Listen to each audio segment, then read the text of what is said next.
I asked Jay to give me a hand with a new part of the business that we're working through called Finvest Education.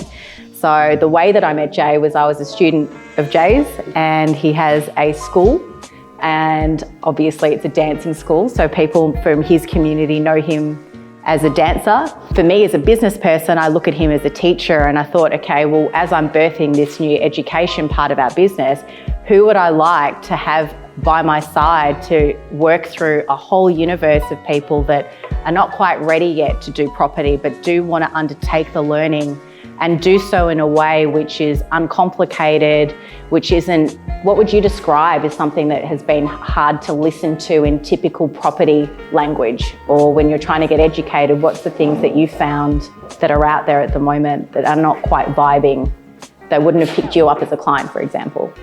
I think education is there needs to be a very specific method about educating. So a lot of times people who run education and people who create the educational vehicles are oftentimes approaching it from an educator standpoint and not from a student standpoint.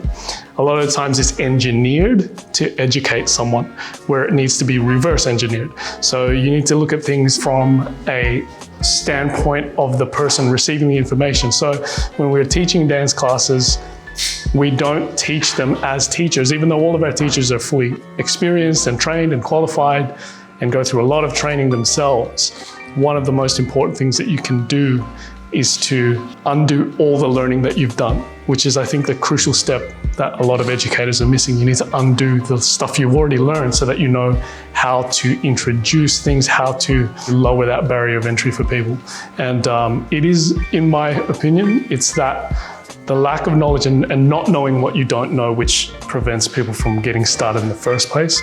So I think a lot of people, when they're educating, take this standpoint of, I'm going to pull this student forward, where our philosophy in the dance school is that rather than pull the students forward, we get behind them and we push them forward so that people don't get left behind. Because a lot of educators do take this approach. It's like, this is the material we're going to teach you. We're going to teach it at a specific pace, keep up.